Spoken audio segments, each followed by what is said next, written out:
Ya, Ada apa-apa ya, yang saya Prof.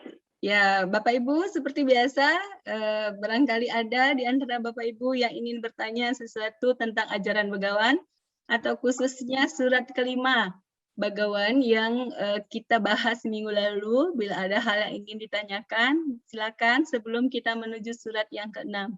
Atau bila ada hal-hal lain keseharian kita berkaitan dengan ajaran Begawan ingin ditanyakan, saya persilakan Bapak Ibu semuanya. Kita minggu lalu bahas tentang melampaui dualitas. Tidak ada subjek dan objek, kata Prof. Suresh. Karena itu memang sangat-sangat dalam, tetapi Prof. Suresh menjelaskannya dengan sangat ilustrasi yang sangat mudah.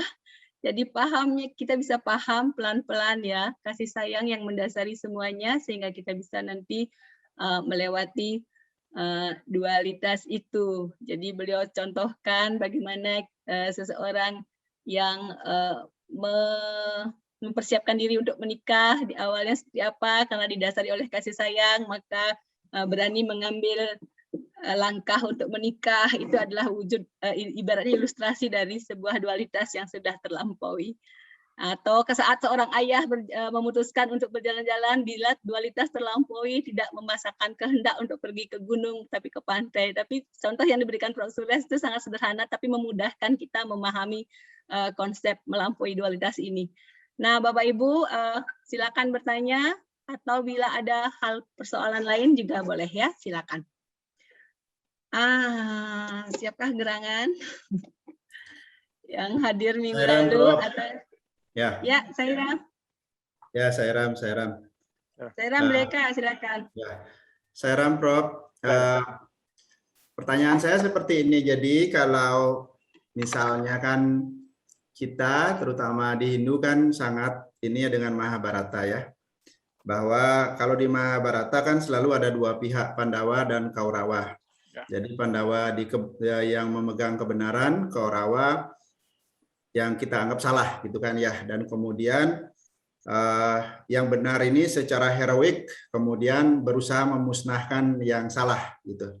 Nah, kadang-kadang kita di dalam kehidupan ada perbedaan pendapat, misalnya seperti itu dalam banyak hal, kemudian terbentuk dua kelompok dan masing-masing kelompok merasa dirinya benar dan kemudian dengan berteriak Satyam Ewam Jayate gitu dengan semangat heroik seolah-olah pingin ya dalam tanda petik entah ada rasa kebencian, entah rasa ingin mengalahkan atau menghancurkan pihak yang lainnya itu. Tetapi dalam saat itu kita sedang merasa membela kebenaran gitu, Prof. Bagaimana tanggapannya yang untuk seperti itu, Prof? Ya. Sesuai dengan ajaran saya. Ya, terima kasih. Kerana di dalam kehidupan kita selalu di dalam keadaan Mahabharata, di mana segala keputusan yang kita buat selalu mesti ada dua pihak yang akan membuat kita dengan pihak yang di luar. So apa yang dimaksudkan ialah apabila kita ingin lihat di dalam pertempuran ataupun di dalam kalau kita ingin berdepan dengan kumpulan yang lain. Yang penting sekali kita harus tahu dan baca dengan sepenuhnya segala maklumat yang terada dan segala berita yang terada dan segala pandangan yang telah dapat, baru kita boleh buat analisa di manakah dharma dan manakah adharma. Kalau dharma itu dilihat dengan secara begitu baik sekali, bukan daripada mata kita, tapi daripada mata Tuhan. Dan apabila kita lihat daripada mata dia, maka kita tidak akan ada biasness ataupun tidak sebelah, tidak akan pihak siapa-siapa. Itulah yang sebenarnya apa yang betul-betul dalam keadaan kebenaran. Tapi apabila kita lihat daripada mata kita sendiri ataupun mata orang lain, mungkin pandangan itu akan dapat persepsi yang dapat menguntungkan satu pihak sahaja. Maka itu bukan dharma. Dharma artinya haruslah kita lihat dari segi mata suami. Apakah sebenarnya suami mau dan apakah betul-betul ajaran berasaskan kepada ajaran suami dan ikut apa yang suami mahu, bukan sahaja dalam kehendak, tapi dalam proses-proses itu pun haruslah ikut apa yang suami mengatakan, apa-apa yang suami berkata. Tetapi kalau kita buat sedemikian, maka proses itu ikut kepada ajaran, maka end outcome, artinya keputusan itu pun akan dapat memberikan kita lebih erti dan makna. So haruslah kita segala pandangan haruslah lihat daripada mata suami, bukan daripada mata dua-dua pihak. Bagaimanakah suami akan lihat perkara ini? Apakah yang suami akan lihat? Dan macam itu kita kena buat. So di dalam segala keputusan ini, kalau suami berada bersama kita, keputusan apakah suami akan ikut? Jadi inilah yang kita harus berasaskan kepada keputusan kita.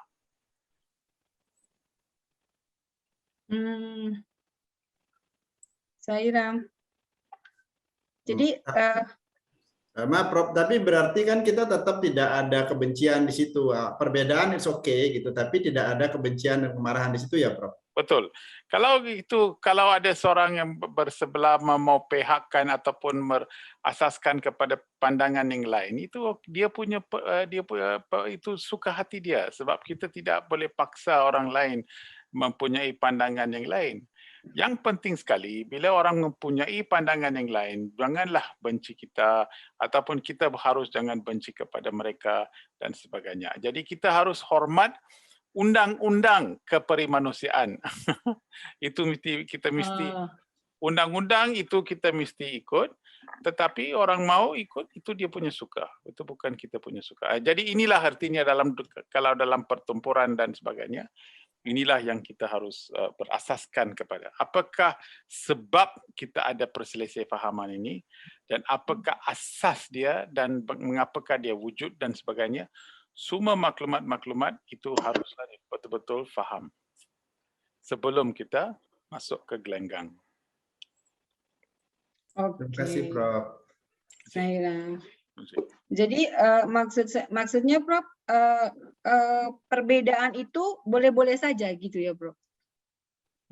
Perbedaan itu di dalam tiap-tiap keadaan itu mesti ada orang yang selalu berbeda. Tetapi kalau kita mesti ambil perhatian dan mengambil kesempatan untuk memberi penjelasan dan penerangan. Seberapa banyak yang kita boleh buat, kita boleh buat. Tetapi akhirnya kalau penjelasan dan penerangan yang telah diberi pun mereka tidak dapat faham, maka itu yang mereka pilih, jalan yang mereka pilih itu.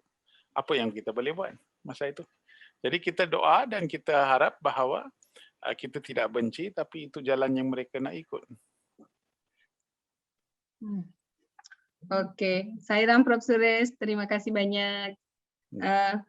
Prof, ini ada pertanyaan, tetapi tidak terlalu related dengan topik. Boleh ya, Prof ya? Boleh. Ya. Ini saya bacakan yang pertama. Sairam Prof, ada yang bertanya di luar materi. Prof, bagaimana caranya agar kita tetap menjaga purity dalam diri kita saat menjadi pengurus organisasi SAE, di saat ada persoalan organisasi yang terkadang kita ada tendensi terbawa emosi? So, bila kita emosi, yang pertama sekali, organisasi ini bukan kita punya. Itu yang pertama yang kita harus faham. Organisasi ini bukan kita punya ke ataupun kita diberi tugas untuk jaga ke dan sebagainya. Organisasi ini bagawan punya. Bagawan yang bagi kita organisasi dan suami telah berikan nama kepada organisasi ini. Jadi kita hanya buat tugas sahaja. Emosi ialah apabila kita attachment. Attachment artinya ikatan. So, mana bila kita ada emosi sangat ni, artinya ini berarti bahawa kita sangat terikat. So, penting sekali kita harus lihat bahawa di dalam organisasi kita ajar kita untuk hidup tanpa perikatan, tanpa ikatan. Kalau kita hidup tanpa ikatan, kita tidak ada emosi. Jadi apa yang kita hanya buat ialah secara tugas sahaja. So bila kita buat satu tugas, tugas itu kita harus buat dengan sepenuh dedikasi dan segala hasrat kita yang ialah untuk membawa penjelasan dan penerangan dan sebagainya. Akhirnya kalau ada 2-3 orang nak buat sesuatu ke apa ke, itu bukan bergantung kepada kita. Itu bukan perbuatan mereka tidak harus mempengaruhi kita. So, yang kita spiritual, orang spiritual, wawasan kita begitu jelas, begitu telus. Kemurnian kita ialah ini suami punya organisasi, saya hanya jaga organisasi itu sahaja. Dan saya dapat beri arahan dan beri peraturan, dan saya juga hidup macam tu. Jadi saya tidak harus menjadi emosi, kerana emosi itu akan membabitkan kemurnian kita. Dan bila kita sudah mempunyai emosi, keputusan kita atau perkataan kita itu mungkin tidak akan betul, dan ini akan membawa banyak lagi membabitkan hati atau memberikan hati luka kepada orang, sebab kita di dalam emosi, kita tidak kawal perkataan yang keluar daripada mulut kita. Jadi ini akan menjadi pertengkaran. Pertengkaran ini suami pun tidak akan suka. Jadi Bhagawan, saya pada hari ini, saya akan buat segala apa yang suami suruh saya buat dengan penuh ikhlas dan penuh dedikasi. Bhagawan, organisasi ini adalah organisasi suami punya organisasi. Saya akan di sini, saya akan jaga seberapa banyak yang saya boleh bersama dengan Bhagawan sahaja. Itu saja yang saya boleh Bhagawan. Itu saja. Jadi dengan ini, kita akan mengekalkan kemurnian kita, lebih-lebih lagi kebahagiaan kita, lebih-lebih lagi kemesraan kita. Dan kita akan menubuhkan Prasanthi Nilayam di dalam hati kita. Bila kita bertengkar dan kuatakan suara dan sebagainya, artinya saya punya shanti sudah hilang. Prasanthi saya di dalam hati sudah roboh. Bhagawan yang ada di dalam hati saya sudah lari daripada hati saya. Buat apa saya mau buat? Buat apa saya mau buat macam itu? Ya. Ya. Oke, lakukan yang terbaik untuk organisasi, tapi tetap keep calm and cool ya. Ya. Yep. Oke, jadi nggak boleh attach untuk organisasi juga ya? Ya, di dalam attachment kepada badan pun tak boleh dapat. Kan akhirnya kita tak boleh attach kepada badan kita, kita tak boleh attach kepada semua. Yang penting sekali kita diberi tugas. Tugas itu kita jaga dengan betul dan baik, itu saja.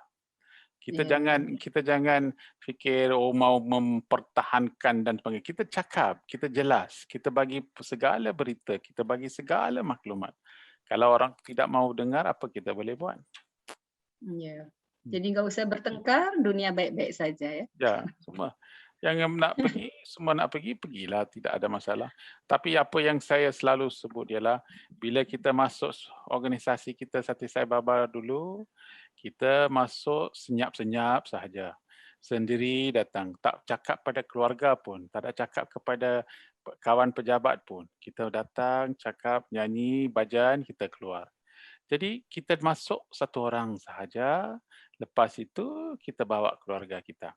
Ini apa pasal kalau kita ingin buat satu keputusan, apa pasal kita mau cakap kepada banyak orang, apa pasal kita mau, sebab itulah yang kita mau. Kita mau tenteram, kita buat satu keputusan, saya sendiri buat itu keputusan dan saya keluar. Tak payah saya mau ganggu semua orang, tak payah saya mau bawa satu orang, satu kampung, tak payah. Saya sendiri boleh. Ini keputusan kan. Bila saya pergi restoran, saya makan, saya sendiri makan. Buat apa saya? Oh, saya makan mie goreng. Okey, semua orang makan mie goreng. Buat apa saya? Tak cakap apa. Semua orang ada pilihan mereka masing-masing. Saya ada suka mie goreng, saya order mie goreng, saya cakap makan sendiri sahaja. Buat apa saya mau berikan satu kampung? Orang kampung, saya makan mie goreng, orang makan mie goreng, macam itu kah? Tak ada. Oke, Saira, terima kasih banyak Prof. Suresh.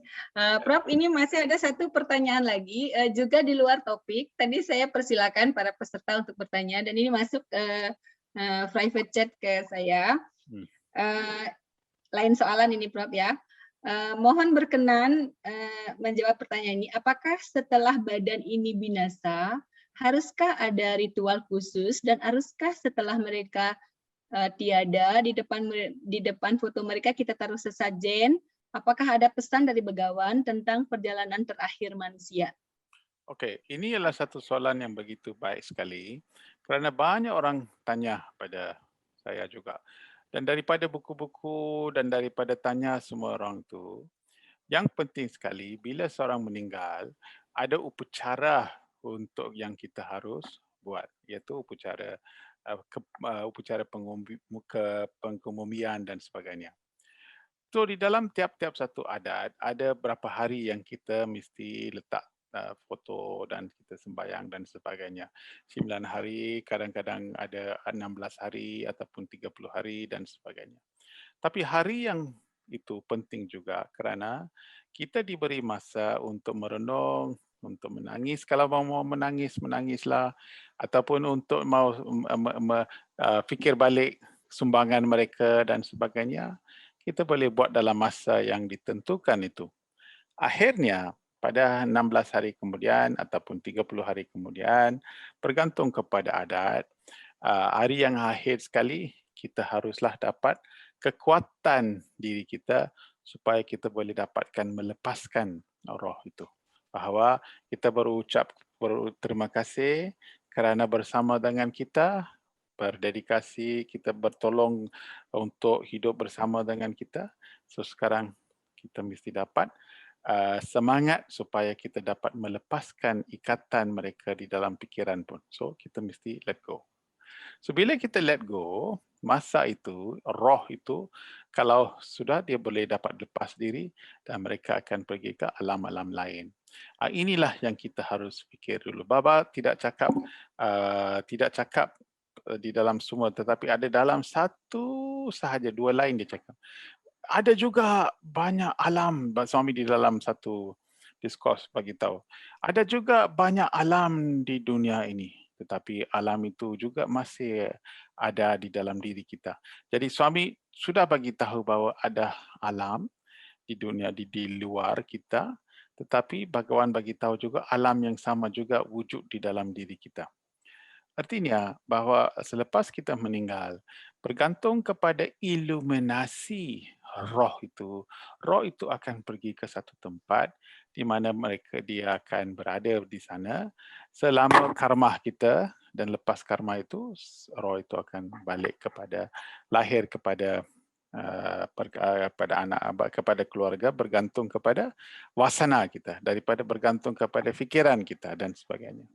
So artinya yang penting sekali di dalam kehidupan kita, itu sebab selalu saya cakap, okey, apa sudah jadi minggu lepas, apa sudah jadi, berita apa yang sudah dapat ambil, apakah ajaran yang kita boleh ingat dan sebagainya. Sebab apa yang penting sekali, bukan saja kita harus dengar, tetapi secara bagaimanakah kita mempraktikkan apa yang kita sudah dengar itu, supaya akhirnya kita mau lepaskan diri kita daripada ikatan ini. Inilah orang panggil moksha, mohashaya.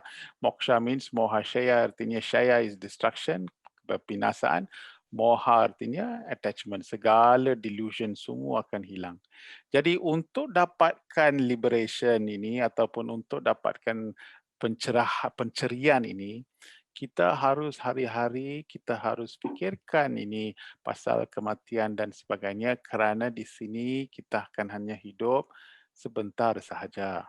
So sebentar artinya 70 tahun pun sebentar sahaja, 60 tahun pun sebentar sahaja. So di dalam masa yang singkat ini kita harus bertungkus lumus untuk cari bagaimanakah kita dapat mengawal pemikiran kita, bagaimanakah kita boleh dapat menguruskan pemikiran kita supaya kita boleh tidak ada terikatan di dalam apa-apa perikatan atau terikatan dalam dunia ini, dan kita boleh dapat lepas diri kita supaya penceriaan yang kita cari itu kita boleh dapat akhirnya apabila kita meninggal, kita boleh dapat satu tempat yang baik dan satu tempat yang mulia. So bukan saja kita harus tunggu tempat mulia ini, saat ini sahaja kita harus mempraktikkan kemuliaan dan sebagainya pada tiap-tiap hari. So ini satu soalan yang baik sekali kerana inilah akhirnya, inilah kesudahan manusia. Kita ada keluarga, okey, kita ada anak, kita boleh kerja, kita boleh rumah, kita semua kita boleh buat. Tapi ini semua proses sahaja. Akhirnya kita mesti meninggal. So masa saat meninggal itu, siapakah yang akan dapat menyelamatkan diri kita? Dan siapakah yang akan menghulurkan tangan kita supaya boleh kita dapat melepaskan diri daripada keikatan ini. Inilah fikiran-fikiran yang selalu harus berada bersama kita supaya fikiran ini memberikan kita hala tuju yang baik, satu hala tuju yang memberikan kita kebahagiaan dan kemesraan. Ya, Sairam, terima kasih banyak Prof. Suresh. Bagaimana kemudian sikap kita sebagai keluarga yang ditinggalkan terhadap orang yang meninggal itu? Adakah kita perlu lakukan sesuatu? Okey. So, bila meninggal di dalam tiap-tiap adat itu berlainan. Tapi for example kita punya adat, saya kenal, kita pun saya bagi tahu, tiap-tiap tahun satu kali kita bila hari yang meninggal itu kita ingat balik hari meninggal itu, dan mungkin kita akan sediakan sedikit makanan dan doa dan sebagainya supaya kita boleh dapat restu daripada roh yang pergi. Itu kita buat. Semua orang di sini pun banyak orang ikut adat ini tiap-tiap tahun satu kali. Ataupun kalau kita tak boleh buat ke dalam rumah kita, kita pergi ke kuil, mungkin kita akan buat ritual tu di situ. Tetapi apa yang kita mahu faham ialah bila kita buat benda-benda seperti ini, kita dalam masa itu kita fikirkan mereka. So fikiran itulah yang akan mencantumkan kita dengan mereka. Fikiranlah connection point. So bila kita selalu fikirkan dan sebagainya, maka kita masih hormat mereka, masih ingat mereka. Jadi peringatan inilah yang akan membawa perestuan dan memberikan kita banyak kebahagiaan. Kadang-kadang kita tak buat semua ini, kita hilang kepada connection kepada orang-orang yang sudah sumbang kepada kita. Ini juga daripada falsafah bahawa kita hanya berdiri atas orang lain yang sudah ada, bapa, ibu dan sebagainya. So banyak orang telah sumbang dan oleh kerana mereka kita hidup di sini. So bila kita tiap-tiap kali kita buat macam ni, artinya kita selalu sanjung tinggi kepada pengkorbanan mereka. Itu ritual kita, kalau kita buat baguslah satu tahun satu kali. Ya. Oke, terima kasih banyak Prof. Suresh. Terima kasih si Sony yang sudah bertanya tadi, cukup jelas tentunya ya. Nah, sekarang Prof. Suresh boleh kita masuk ke materi surat Bagawan yang ke-6 ya Prof ya? Ya, boleh. Ya, oke. Kita sesi ke-66 surat yang ke-6. Wah, nyambung ya. Silakan Beli Sadi atau Sis Ayu sharing slide-nya. Sairam.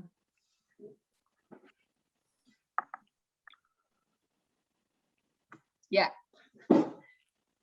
Surat Bagawan Permata yang ke-6. Nyatakan dengan tegas ketuhananmu. Kita bagi menjadi 2 slide. Ini yang pertama. Oke. Nan Jundayah sayang, terimalah berkatku. Metode terbaik untuk menyebarkan filosofi Vedanta adalah dengan menjalaninya, mempraktekkannya. Tidak ada jalan lain yang lebih mulia. Hiduplah di dalam kesadaran Tuhan. Semuanya baik-baik saja. Buat orang lain juga hidup di dalam Tuhan. Semua juga akan baik-baik saja. Percayalah pada kebenaran ini. Engkau akan diselamatkan. Dari kehidupan cacing yang terendah sampai kehidupan manusia yang tertinggi, hadir sifat ilahi yang sama. Cacing adalah bentuk terendah di mana keilahian sangat tertutupi oleh maya, kemudian kehidupan manusia adalah bentuk tertinggi yang keilahiannya hanya tertutupi sedikit oleh maya. Di balik segalanya, terdapat keilahian yang sama dan darinya muncul dasar moralitas atau kesusilaan Nyatakan dengan tegas ketuhananmu. Benamkan itu ke dalam gelembung air kecil agar melupakan dirinya dan pecah. Kemudian ia menemukan dirinya sendiri, yaitu seluruh lautan. Oh, cantik. Saya. Ya. So begitu cantik sekali ayat-ayat ini. Jadi bagawan, inilah yang tadi kita cakap tadi, kita beritahu jawapan pun sama dengan ini, sebab kita harus mempraktikkan ini apa-apa yang kita dengar. Bila kita dengar 1, 2 kali, 3 kali, 4 kali, tapi bila kita mempraktikannya, itulah cara mulia bagawan bagi tahu. Segala falsafah Vedanta, segala apa-apa yang kita belajar, kalau kita tidak menjalaninya atau mempraktikannya, maka ini tidak akan dapat apa-apa faedah. Jadi sedikit kita baca pun, kita mesti cuba mempraktikannya sedaya upaya supaya kita boleh dapat kesadaran. So kesadaran ini ialah kesadaran Tuhan, bahawa ikan itu berenang di dalam laut, tapi ikan itu dikelilingi oleh laut. So macam seperti itu di dalam segala aspek yang kita buat, kita belajar di sekolah, kita pergi ke universitas, kemudian kita kahwin, kita ada anak. Semua kegiatan berlaku, tapi kita mesti faham bahawa kalau kita tidak ada keilahiannya kita, maka kita tidak boleh dapat hidup pun. Itu pun kita tidak boleh lihat apa-apa pun ataupun tidak boleh dapat mengayati apa-apa pun. So bagawan bagi tahu di dalam semua binatang, cacing pun ada ilahi, tetapi cacing itu pun tidak dapat merasakan ketuhanannya kerana ditutupi oleh maya. Jadi oleh kerana kita hidup sebagai seorang manusia yang mempunyai dan sudah ada kesedaran keilahian kita, tapi kita habiskan banyak masa kita untuk cari bagaimana kita boleh hidup di dalam dunia ini, tetapi sudah hilang matlamat kita hidup, maka kita pun sama seperti cacing juga. Kita pun maya sudah ditutup. Tapi artinya bila kita kerja, bila kita cari apa-apa yang kita cari, bila kita hidup di dunia ini, segala hasrat kita atau pemikiran kita haruslah tumpu perhatian kepada bagaimanakah kita boleh dapat keluar daripada maya kita. Jadi maya kita ini akan selalu mengurungkan kita ke dalam pemikiran yang sempit dan rendah. Mereka tidak akan melepaskan kita. Jadi kita sama juga dalam kurung saja, dalam jail.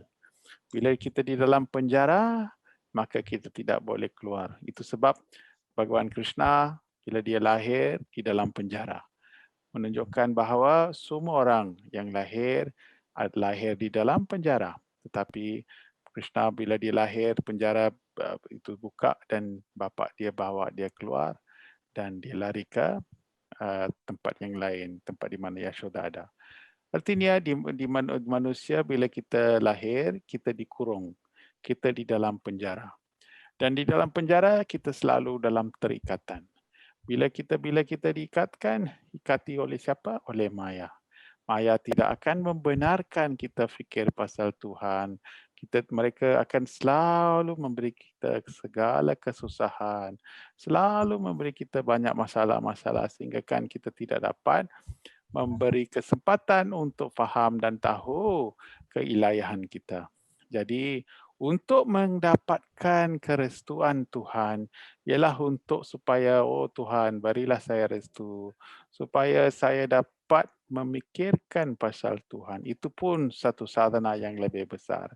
Jadi Bhagawan bagi tahu di sini yang penting sekali ialah untuk merealisasikan keilahian kita, kerana itulah yang akan memberikan makna dan erti secara moralitas. So nyatakan dengan tegas ketuhananmu bahawa saya sebenarnya ialah Tuhan.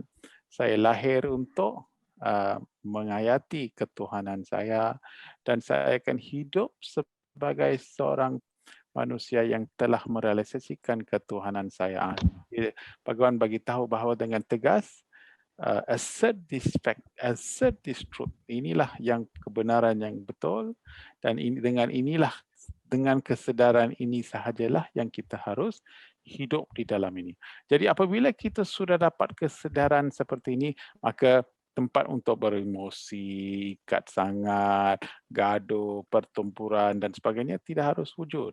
Kita hanya akan buat apa-apa di dalam dunia ini secara tugas sahaja. Kita tidak akan ikat kepada apa-apa pun. Selalu kita rasa, kita fikir tenang dan kita sabar dan kita akan buat apa-apa dengan hati yang baik. Jadi inilah cara bagaimana kita harus hidup di dalam dunia ini.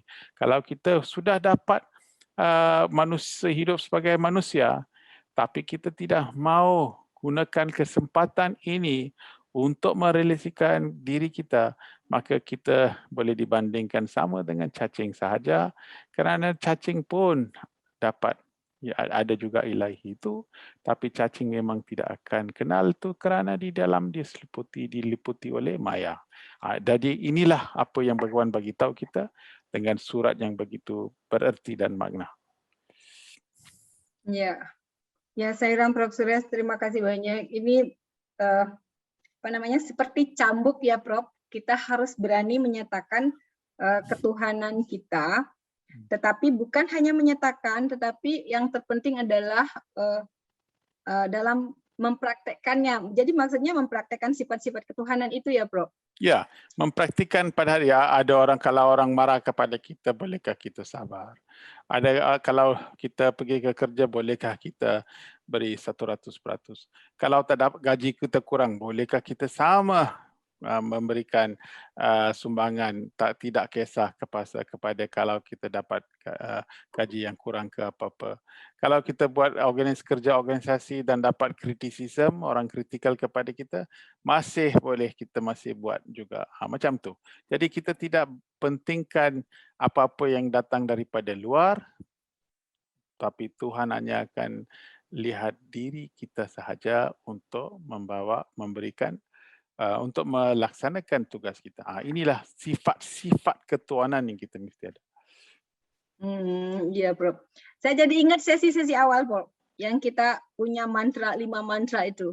Ya. I am God, I am God, I Yeah. am the Supreme Absolute. Yes. I am Satchit Ananda, being awareness and bliss. Anger Yeah. and anxiety cannot affect me. I am ever content. Yes. Tapi kita nyatakan dalam lagu, kita nyatakan dalam kata, tapi yang terpenting kan prakteknya. Ya. Kita boleh nyanyikan itu dengan begitu baik sekali. Kita boleh ingatkan perkataan itu. Tapi kalau kita tidak betul-betul rasa itu, maka kita tidak boleh dapat mengayati itu dengan baik. Maka tidak ada arti. Jadi kita mesti sambil kita nyanyikan, sambil kita cakap ini semua, tapi yang penting sekali kita harus juga mempraktikkan idealisme ini. Iya. Ya, kita nyatakan karena dari situ nanti seperti mereprogram ini kita ya, subconscious mind kita untuk menuju ke ilahi. Ya, Sairam, terima kasih banyak, Prof. Suryas. Nah, ini sudah ada pertanyaan, Prof. Boleh. Dari Sister Sylvia, direct message ke saya. Sairam, Bunda, bagaimana membuat orang lain juga hidup dalam Tuhan? Bukankah setiap orang mempunyai kesadaran masing-masing? Ya, Sairam, Prof. Ya. So soalan ini begitu baik sekali kerana kita tidak payah ingat pasal mengapa orang lain hidup seperti itu. Tapi yang penting sekali kita harus lihat bahawa bila kita sendiri dapat usaha itu, kalau kita kenal keilahian kita, ketuhanan kita, kita mempraktikannya, kita dapat kesedaran dan kita hidup dengan aman dan damai, itu sudah cukup bahawa mereka juga akan lihat kita dan akan hidup sama seperti apa yang kita mahu. Kalau mereka lihat kita dan dapat inspirasi itu, maka mereka akan cuba hidup secara itu dan dengan itu mereka dapat mengurangkan karma mereka dan sebagainya.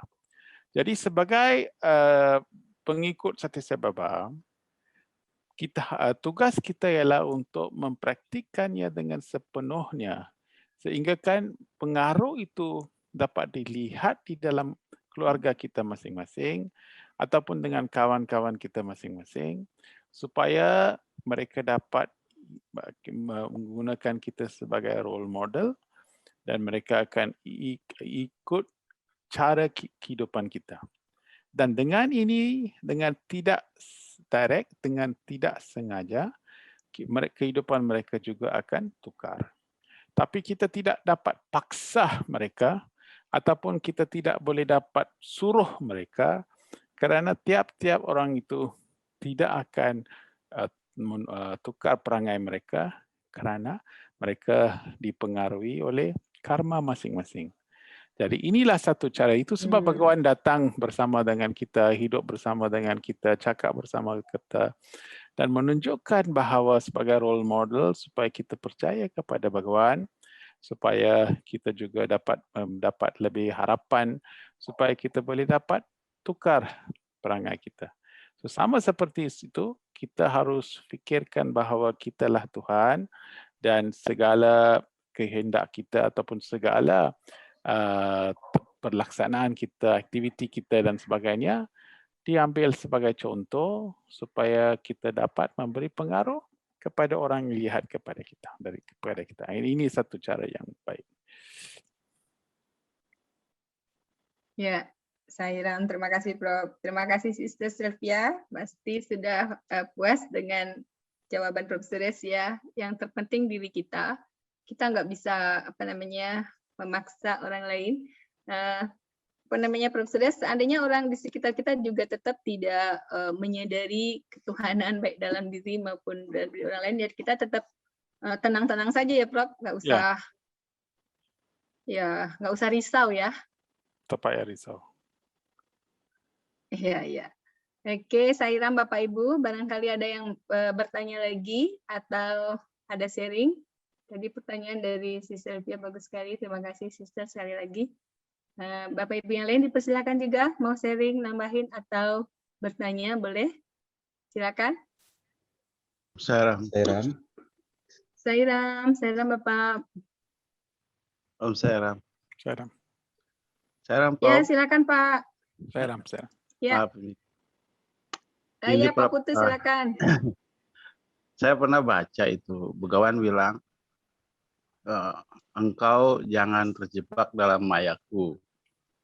Engkau bhajan bersama, makan bersama beliau, kemudian sewa bersama, tapi kita dikatakan terjebak dengan maya beliau sebagai fisik Bhagawan. Saya punya pengalaman begitu saya datang ke Puttaparthi. Ini terkait dengan non-dualisme, Prof. Yep. Saya datang ke Puttaparthi, begitu sampai di Puttaparthi, begitu rindunya saya dengan fisik Bhagawan sebagai anugerah ilahi. Saya ketemu beliau sehingga saya menitikkan air mata gitu ya. Begitu dekatnya. Artinya saya belum memahami pemahaman sederhana dari Prof bahwa suami istri bersatu sehingga kita melewati dualisme. Nah, sekarang sebagai bhakta, sebagai pemuja dengan beliau sebagai Tuhan, memahami non-dualismenya itu seperti apa. Sedangkan beliau bilang, engkau jangan terjebak dengan mayaku. Engkau mesti merealisasikan ajaranku. Artinya dalam bentuk fisik beliau, kita sudah membaur dengan diri kita sehingga realisasi itu ada. Atau kita melaksanakan ajaran beliau, itu sudah cukup itu. Tapi tetap aja ada kerinduan terhadap beliau sebagai suatu wujud ketuhanan kita. Sedangkan dalam non-dualisme itu kan bagaimana Sita memahami Rama itu, beliau tidak akan mengatakan apa-apa lagi, sudah tidak ada definisi lagi buat beliau karena sangat mengagumi Rama sebagai suami, sebagai junjungannya, sebagai kesatuan dari beliau sebagai Tuhan gitu ya. Nah, pemahaman ini sangat sulit saya pahami karena saya sebagai manusia mungkin masih sederhana sekali memahami beliau, kerinduan saya sebagai seorang bhakta. mohon penjelasan Prof dalam hal definisi non-dualisme yang lebih ke arah begawan dengan kita sebagai bakta. Om Sairam. Sairam. Terima kasih Pak Putu. Yeah. Ya, Sister boleh tolong beri. I got the point. Ya. The point is the explanation of non-dualism that Professor has explained that when we are realize non-dualism in our life, then we can feel the prasanti nilayam in our heart. But as a normal Sai devotee, he also would like to see Swami as a different part as ourselves, that the Swami and himself is different. So whenever we still feel longing Swami and feel really want to go to Prasanti because the vibration is different, and sometimes when even Swami is already Mahasamadhi, whenever he went to Prasanti, he got a very special feeling and feel very close to Swami. How to put into practice the concept of non-dualism when we got the feeling like that? Ya, so artinya bila kita tidak cakap sama sekali bahawa kita jangan pergi Prasanti Nilayam ke, kita tidak payah pergi Prasanti Nilayam dan sebagainya. Jadi bila kita ada kesempatan nanti, kalau saya pun sendiri, kalau saya ada kesempatan nanti, kalau airport, kalau lapangan terbang buka, kapal terbang ada, mungkin bukan sekarang lah, saya tidak tahu, 1 tahun, mungkin 2 tahun pun saya rasa masih tidak boleh dapat. Tapi bila dia buka, satu hari saya pun akan pergi ke Prasanti Nilayam kerana vibration di sana itu begitu baik sekali. Saya pergi lawat, dapat darshan dan balik. Itu saja. Saya akan buat. So artinya, bila kita balik sahaja, yang penting sekali kita tidak harus menghilangkan vibration itu, yang positif itu. Kita tidak patut hilangkan apa yang kita sudah dapat rasa di kawasan itu. Di mana bila kita sudah menangkap segala hasrat itu, segala tempat yang cantik itu, suasana itu, dan selalu kita feel, selalu kita rasakan suasana itu dalam hati kita, di mana-mana kita pergi pun kita boleh dapat kita boleh rasa Prasanti Nilayam. So artinya kalau ada peluang untuk pergi, kita mesti ambil peluang itu untuk pergi. Itu kita tidak menafikan. Tapi bila kita balik, kita mempraktikkan Adwaita, kita mempraktikkan melampaui dualitas supaya kita dapat menyimpan segala peringatan itu dan suasana itu supaya di mana-mana pun, bila-bila pun kita boleh dapat ingatkan bahawa Prasanti Nilayam sebenarnya adalah di dalam hati kita. Itu tugas kita sebagai seorang bakta yang baik. Itulah cara bagaimana kita boleh dapat menggunakan ajaran Swami untuk sampai ke Swami. Itu dia. Tetapi untuk sebagai untuk pertolongan, ya kita harus pergi ke sana, kita harus dapat rasa, kita harus lihat dan sebagainya. Tapi kita harus tekun untuk menanam semangat itu di dalam hati kita supaya kita betul-betul boleh rasa Prasanti Nilayam di dalam hati kita. Ya, Sairam. Terima kasih Prof. Surya. Jadi demikian yang dimaksud dia, bahwa kita kesadaran di dalam hati kita bisa bertumbuh, karena itu bukan hal yang mudah memang. Yang penting nanti bagaimana kita menghayati pelan-pelan bahwa yang namanya non dualisme itulah yang sebenarnya kita tuju gitu. Terima kasih Prof. Surya, Pak Putu, terima kasih pertanyaannya. Ada lagi kah Bapak Ibu yang lain? Ya. Sairam, Prof. Sairam. Ya, Sairam, Prof. Ya, Prof itu Sairam, saya mau Prof, tanya. silakan. Ya, saya mau tanya ya. Ini mengenai jalan menuju Tuhan. Bagaimana dikatakan dengan 3 jalan, Jnana Yoga, Karma Yoga, dan Bhakti Yoga. Apakah saya pernah mendapatkan dari student yang dekat dengan Baba, beliau bercerita bahwasanya Bhakti yoga sangat mudah untuk kita praktekkan di dalam kehidupan kita, karena dengan bakti kita dengan Tuhan itu jalan yang sangat lebih mudah. Apakah dia katakan dengan bhajan saja kita bisa, bakti kita bisa berkembang, kemudian kita bisa bahkan di dalam kehidupan ini kita bisa dapat pencerahan. Mohon penjelasannya, Prof. Kira-kira statement dari student Baba ini, Sairam. So, tiga-tiga jalan ini sebenarnya ialah tiga-tiga jalan ini tiga-tiga pintu. So, kita tidak tahu mana berada para bhakta sekalian. Tapi kalau kita buka pintu ini, kita akan pergi ke destinasi yang sama. So, ada orang yang terlalu giat di dalam selalu rajasik. Rajasik means kerja sini, lari sana, buat ini, buat situ.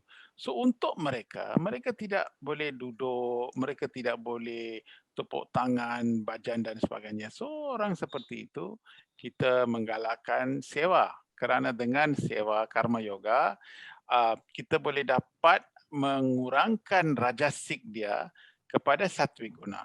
So ini ialah untuk supaya khas untuk orang-orang yang, so ada banyak orang kalau kita lihat, oh sewa dia banyak bagus, dia boleh buat, tetapi meditasi dia tak boleh buat. So tapi tidak kisah, orang seperti itu pun boleh buka itu pintu gerbang dan masuk juga.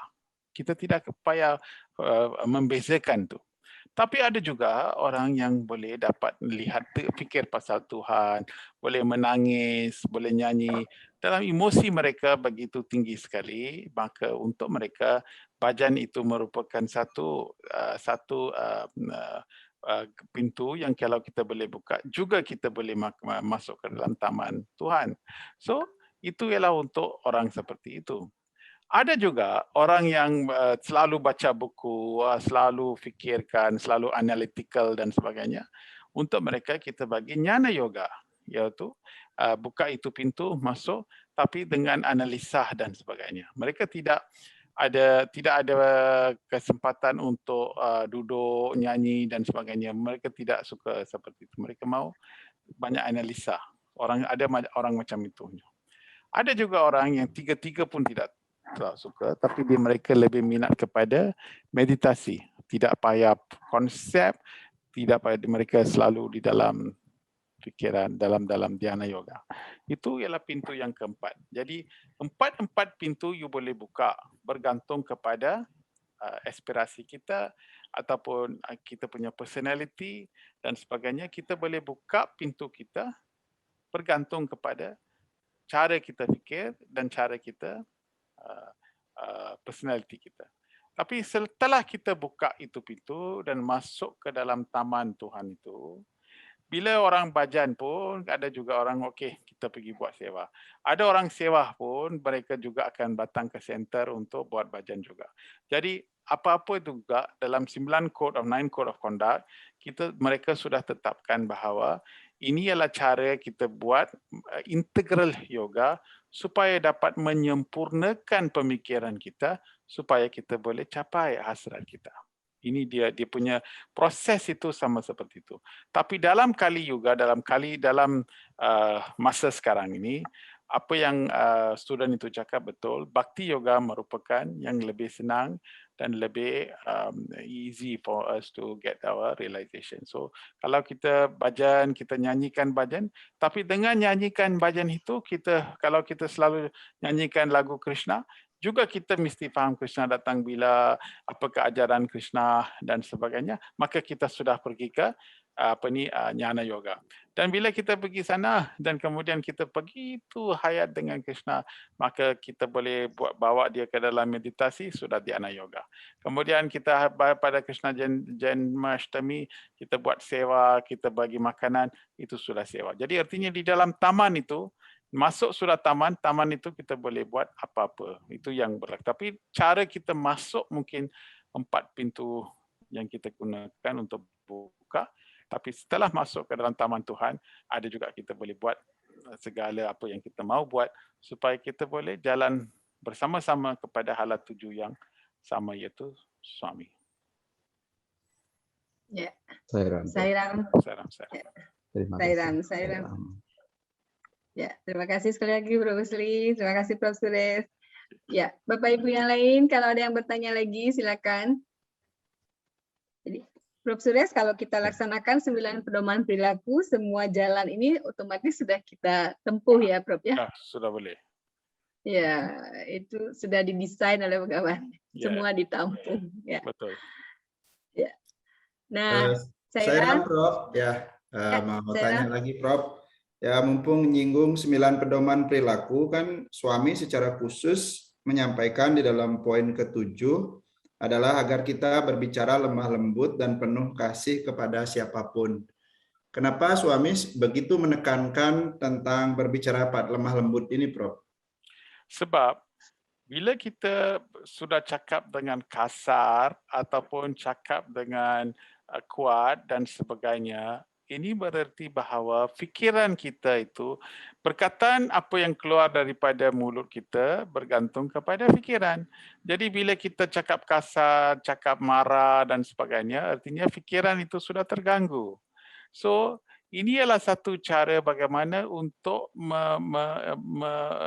memurnikan fikiran kita supaya kita dapat diberikan peluang untuk cakap selalu lembut. Bila kita cakap lembut pun, apa yang dimaksudkan juga ialah ada orang bila kita cakap depan dengan orang itu, kita cakap lembut. Tapi belakang dia, kita selalu fikir, oh ini orang ini jahat lah, betul-betul lah, inilah semua. Kita fikir macam itu. Tapi bila depan orang itu, oh Sairam, brother, Sairam, how are you? Baik, lama tak jumpa, Sairam. Depan. So, itu perkataan bagus, itu lemah lembut di depan. Tapi fikiran dia akan, alah, berapa hari datang macam mana dia ni, ayo, betul. Jadi kita fikir macam ini. Jadi artinya apa yang kita fikir dan apa yang kita cakap pun tidak selari. So apa yang Baba maksudkan ialah bila kita buat 9 Code of Conduct, bila 7 kita kena cakap lembut. Artinya dengan fikiran pun kita tidak harus rasa kasar atau cakap apa-apa kotor ataupun cakap apa, fikiran pun tidak haruslah lembut, haruslah murni dan sebagainya. Kita juga harus tidak dapat memarahkan. Ada banyak kadang-kadang di dalam kereta kita pergi sendiri, di rumah ibu mertua sudah marah kita. So di depan kerana suami ada, jadi kita pun diam, kita pun tak cakap apa-apa.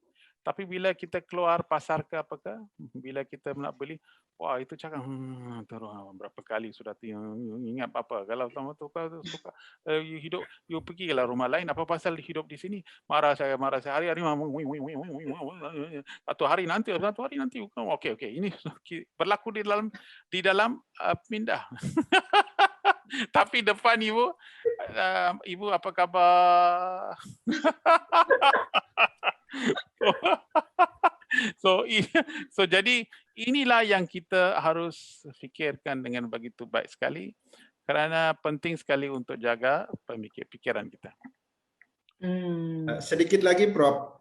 Kan ada banyak sekali hal-hal baik yang mungkin perlu kita lakukan ya. Kenapa misalnya suami lebih menekankan berbicara lemah lembut, tetapi suami tidak misalnya memerintahkan di dalam 9 pedoman perilaku harus vegetarian gitu misalnya. Kenapa vegetarian seolah-olah kalah penting, bahwa lemah lembut itu more important than vegetarian gitu misalnya. Okey, sebab di dalam dunia ini, bila kita nak hidup di dalam dunia ini, yang penting sekali ialah wak. Saraswati diberi kepentingan kerana Saraswati ialah Tuhan kepada wak, perkataan.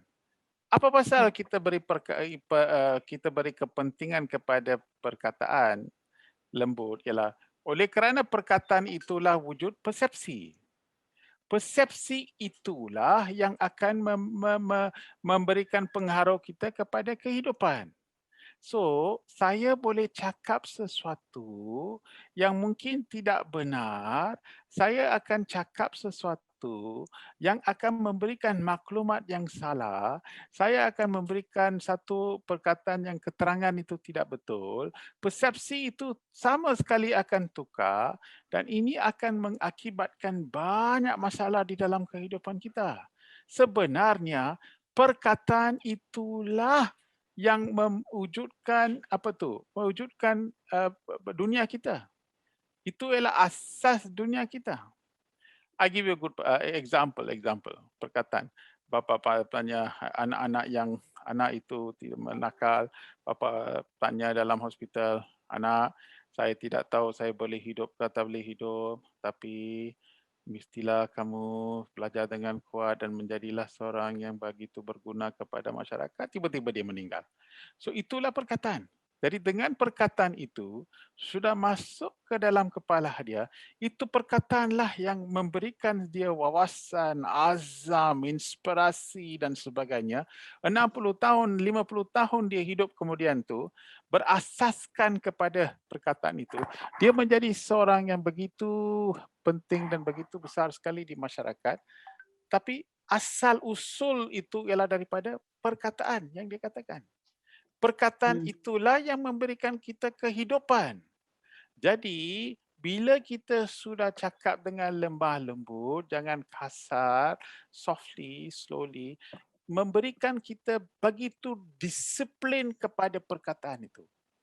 Kalau itu disiplin itu tidak ada dan kita luangkan perkataan jenis apapun, maka ini akan memberikan distort kita, ini akan membezakan persepsi dan inilah yang akan mengakibatkan kehidupan. Jadi kita pun harus memberikan perkataan dengan lembut dan sebagainya dan mereka pun harus buat kemudian kepada kita.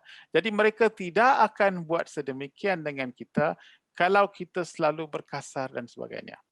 So, kalau bicara lemah lembut, ini menjadikan kita sebagai seorang yang positif dan sebagainya. Kalau itu sudah amalkan, ini akan memberikan Ini akan memberikan kita budaya yang baik.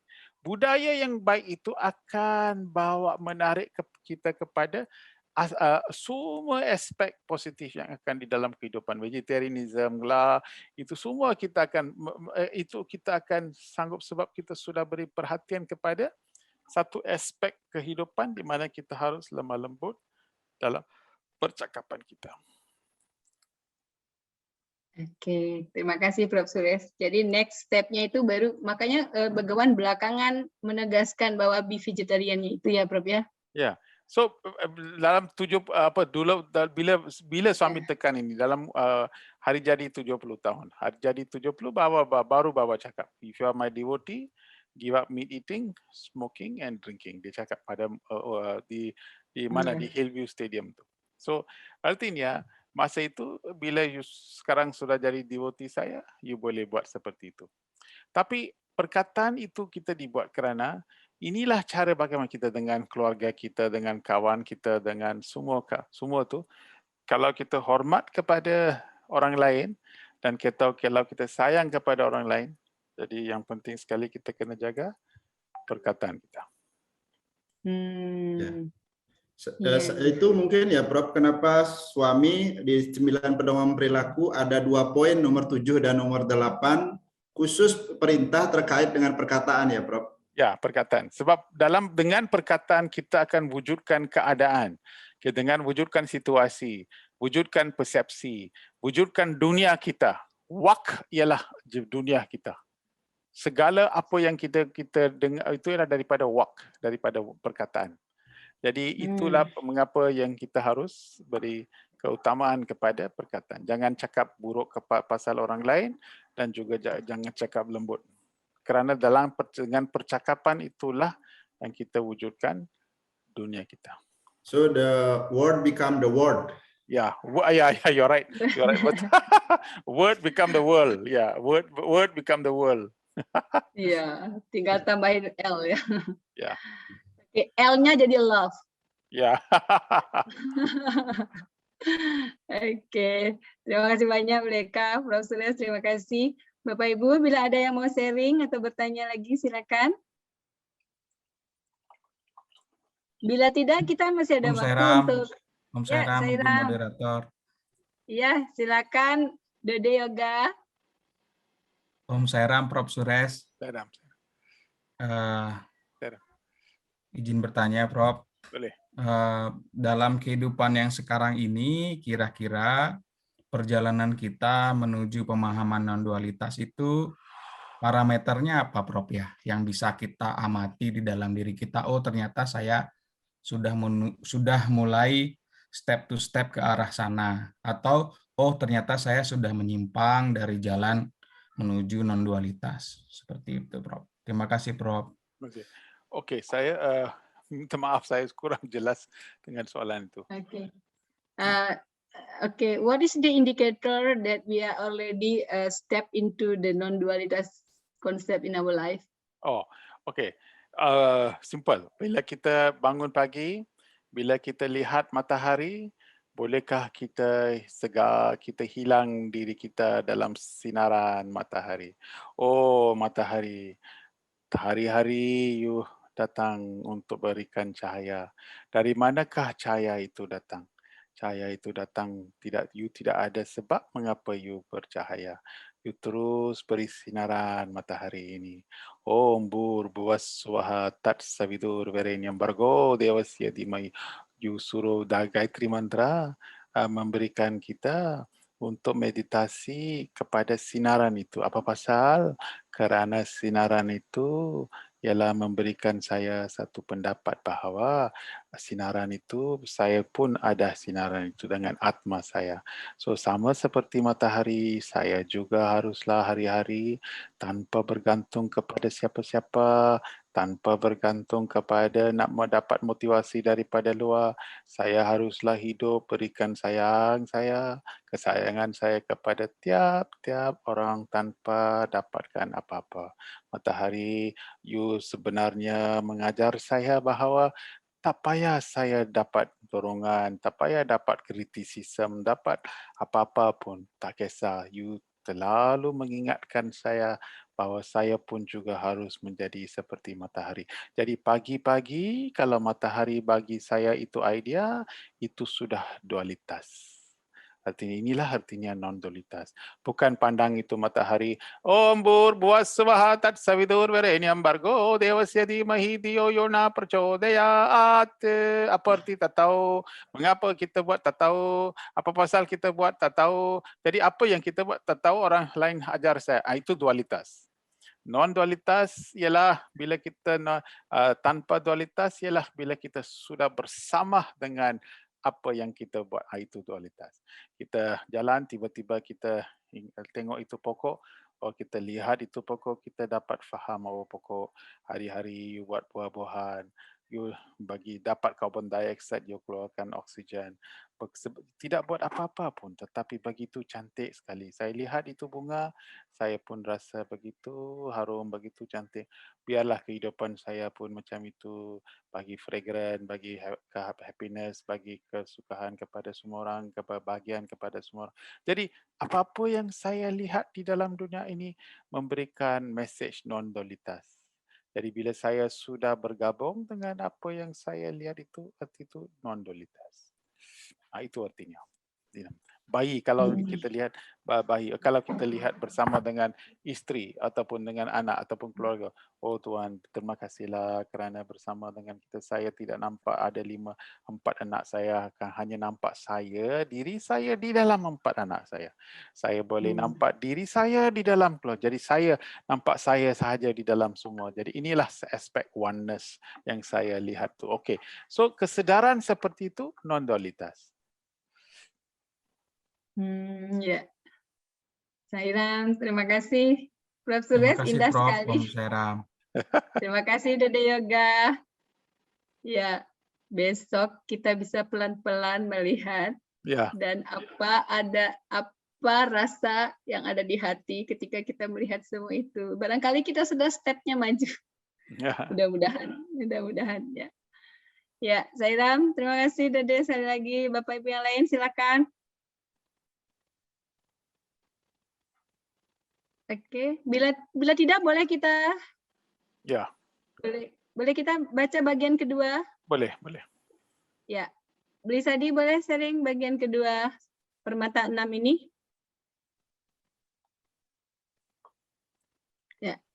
Bro Giri Mode. Oke, Bro Giri, sorry.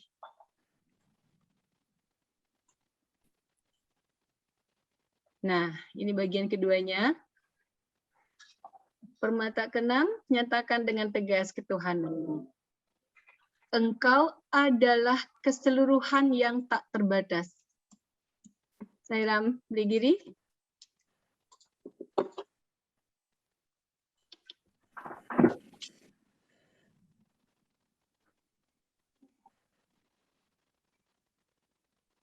Oke. Ya, engkau adalah keseluruhan yang tak terbatas. Semua. Engkau adalah percikan keilahian itu sendiri yang maha suci. Dunia bukanlah dunia. Engkau adalah semua di dalam semua, kekuatan tertinggi yang tidak dapat dijelaskan dengan kata-kata, tidak dapat dijelaskan oleh pikiran ataupun seseorang. Engkau adalah aku yang murni, itulah dirimu. Surga ada di dalam dirimu. Mencari kebahagiaan bukan pada objek indera. Sadarilah bahwa kebahagiaan ada di dalam dirimu dengan berkah Sri Satya Sai Baba. So ini juga ialah peringatan bahawa segala apa yang kita cari di dalam dunia di luar melalui indera tidak akan bawa kepuasan. Kepuasan itu hanya terhad sahaja. Jadi apa yang Baba bagi tahu kita ialah syurga you nak cari, syurga ada di dalam kita. Kebahagiaan you cari di luar, tanpa kebahagiaan itu pun ada di dalam diri kita. So apa-apa yang kita mau cari itu di dalam dunia di luar, ada di dalam diri kita. So daripada hari ini kita harus, lepas baca surat ini pun, kita harus beri tumpu perhatian kepada kebahagiaan di dalam diri kita, dengan mengatakan bahawa satu cara bagaimana kita boleh buat demikian ialah apabila kita dapat tidak dapat lihat daripada indera kita. So indera kita haruslah turn inwards. Kita mata mesti turn inward, telinga mesti turn inward. So jadi bila turn inwards, baru kita boleh dapat lihat keilahian kita. So kebahagiaan itu bersama dengan kita. Itu sebab Swami bagi tahu engkau adalah aku yang murni. Wah, ini begitu baik sekali. You are me in purity. That means betul-betul Bhagawan bagi tahu saya, tapi you nak saya, kemurnian itu saya ada, tetapi engkau adalah aku yang murni, yang betul-betul apa yang kita sejati, apa yang kita betul-betul ialah kita sahaja. So syurga itu kita, suami bersama dengan kita. Jadi kita tidak payah fikir pasal apa-apa, kita tidak pasal curiga ataupun asyik dengan anxiety, tak payah panik, tak payah. Bersama-sama kita boleh melampaui, sebab Bhagawan bagi tahu bahawa engkau adalah keseluruhan yang tak berbatas. You are complete, whole. The whole thing is you. Jadi ini artinya apa-apa yang kita ada itu semua bersama dengan kita.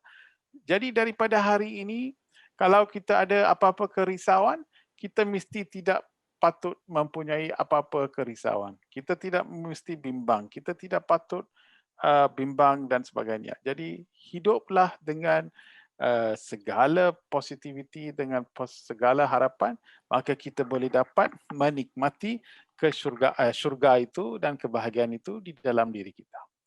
Inilah reminder, inilah peringatan kepada kita. Ya, Prof. Jadi kita diarahkan oleh Begawan untuk melakukan perjalanan ke dalam diri. Seperti itu ya, Prof. Ya. Yeah. Dan find happiness within us. Betul. Find happiness in between us. Kalau tidak, nanti kita selalu akan hanya cari itu sahaja. Kita tidak akan lihat apa-apa. Happy. Wow. Ini Ini indah sekali ya, Prof. Suresh. Betul. Ya, Bapak Ibu silakan berbagi, sharing atau bertanya. Apa namanya? Tadi kita menghayati segala yang ada di sekitar kita dan merasakan kesatuan, merasakan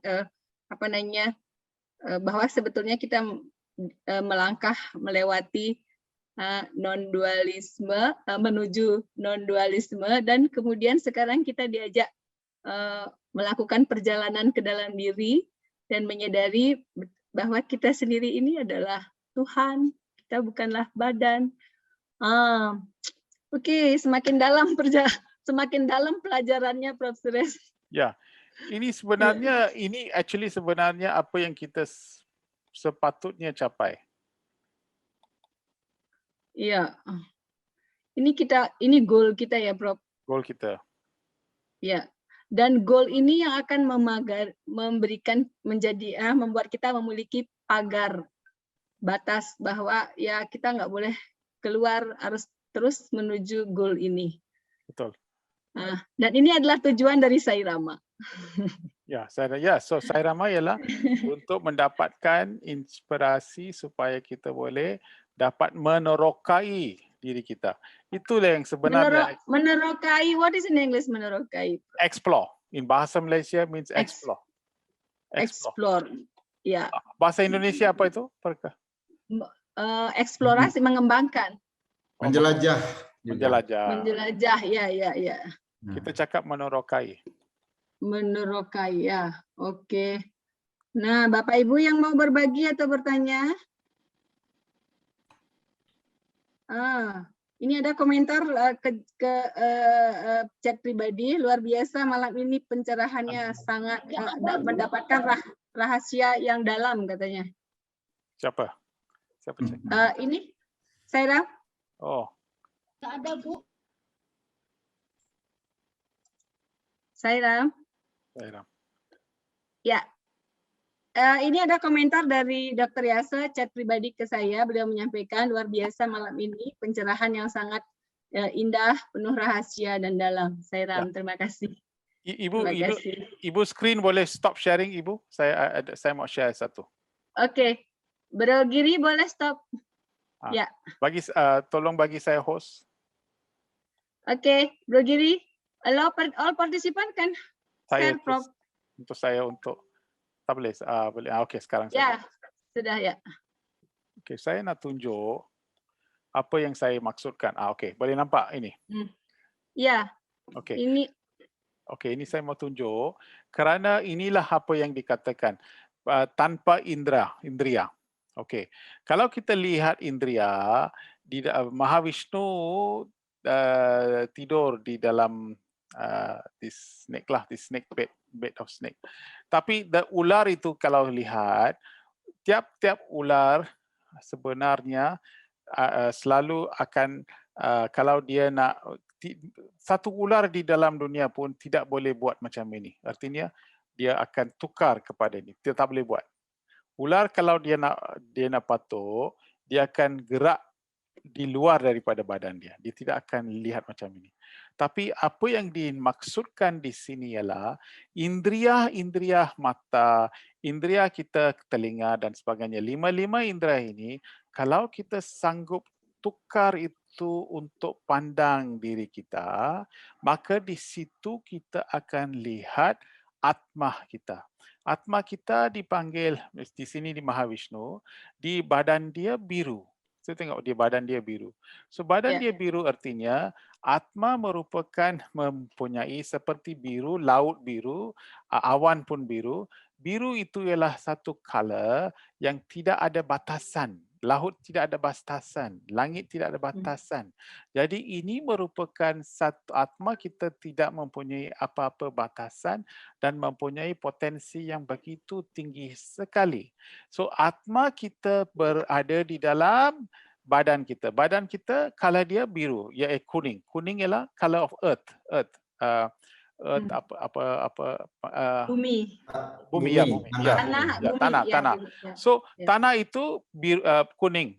Jadi atma kita biru di dalam tanah. Jadi badan kita mengandungi atma kita. Tapi untuk menyedari itu, patutlah indria itu kita kena tukar fokus itu daripada dunia kepada diri kita. So bila atma itu ular itu indria boleh tukar dan lihat dalam kita, maka kita boleh merealisasikan siapa kita, ketuhanan kita, syurga kita, keilahian kita dan sebagainya. Gambar ini merupakan satu summary kepada surat yang telah ditulis oleh suami tadi.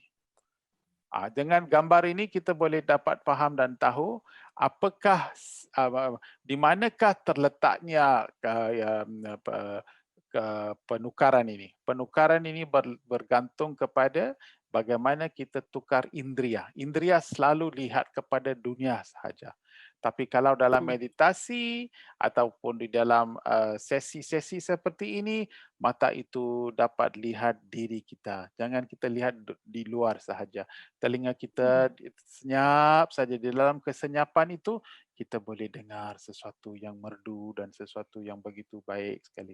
Jadi segala panca indria ini kalau kita dapat buat disiplin, kalau kita buat sadhana dan kalau kita dapat tukar, maka kita boleh lihat atma kita dalam dan di sinilah kita boleh mengayati Prasanthi Nilayam kita. Jadi Prasanthi Nilayam, jalan untuk mendapatkan Prasanthi Nilayam ialah untuk dapatkan ini. Ya, Saira. Terima kasih Prof. Suresh. Kalau saya melihat gambar ini, tidak menyangka pesannya sebegitu dalam. Saya cuma melihat ini gambar yang sangat indah, luar biasa, takjub. Tapi ternyata pesannya begitu indah dan dalam sekali. Terima kasih ya, Prof. Segala simbol ada erti dan makna yang banyak dalam. Ini gambar kita boleh cakap pasal 1 jam. Ini gambar sahaja.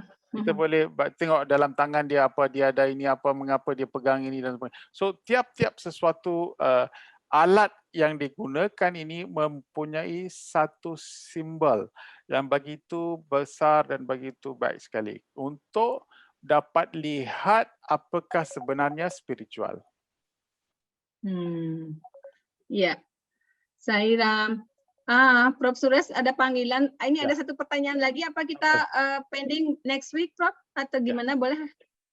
Soalan itu pendek kah? Oke. Pertanyaannya begini.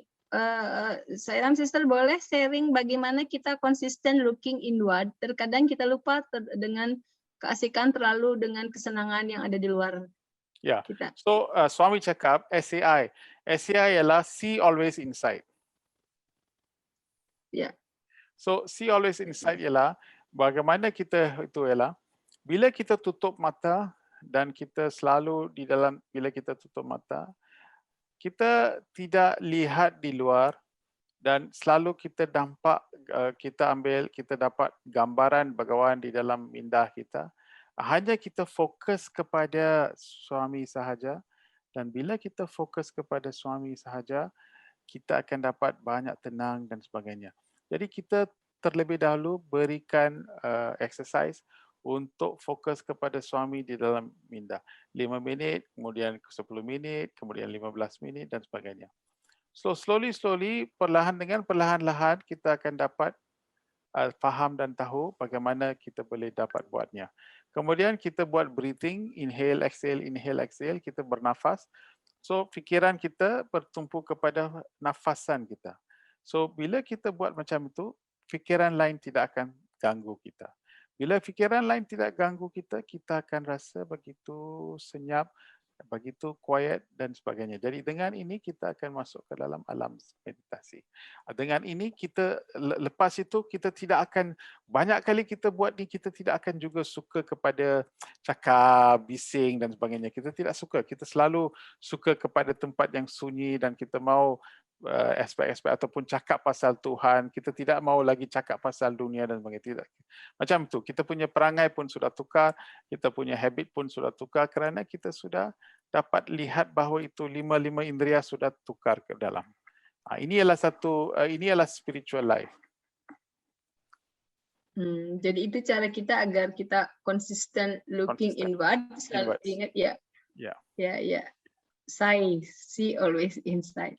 Om Sairam, ini ya luar biasa sekali Prof. Suresh, banyak sekali permata berharga, bekal yang sangat banyak Prof. Suresh berikan untuk kita selama ini. Jadi mulai kita bagaimana melangkah pelan-pelan menuju pada kesadaran non-dualisme, kemudian kita hayati perjalanan ke dalam diri agar kita temukan keilahian, kemudian sekarang bagaimana kita konsisten melakukan perjalanan ini. Luar biasa sekali, semoga Bapak Ibu semuanya yang hadir pada malam hari ini dapatkan manfaat yang banyak untuk perjalanan spiritual kita.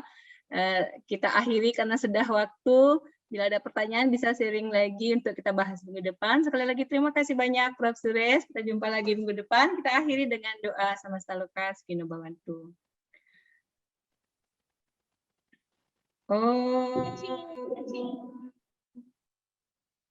Samasta Loka Sukino Bhavantu. Samasta Loka Sukino Bhavantu. Samasta Loka Sukino Bhavantu. Om Santi, Santi, Santi. Sairam. Terima kasih. See you next week, Prof. Suresh. Thank you, Prof. Terima kasih Bapak Ibu semuanya. Sairam Bro Giri, bila ada pengumuman silakan. Terima kasih Bapak Ibu. Sairam Bu. Sairam. Ya. Om Sairam, terima kasih di kesempatan malam hari ini. Seperti biasa, kita mengambil momen bersama-sama untuk berdoa ke hadapan Sang Guru Begawan, berdoa untuk saudara-saudara kita yang saat ini lagi berjuang untuk sehat ya dari COVID-19. Saudara-saudara kita, para bakta juga tidak luput dari banyak juga yang kena COVID seperti itu. Kita berdoa semoga Begawan memberikan kesehatan, semangat, dan kesembuhan. Juga tentu saja kita berdoa untuk bangsa Indonesia yang sebentar lagi akan merayakan kemerdekaan, dan semoga merdeka dari COVID atau pandemi COVID-19 ini, sehingga semuanya akan menjadi lebih baik ke depannya, sejahtera, dan pastinya rakyatnya bahagia dan damai. Mari kita mencantingkan doa doa Om Karam 3 kali, dan kita juga ya berdoa untuk organisasi yang kita cintai, semoga selalu dalam tuntunan Begawan dan kita bisa menjadi instrumen yang terbaik di kaki Padma beliau. Mari mencantingkan Om Karam 3 kali Sairam dan mengirimkan cahaya untuk saudara-saudara kita. Om.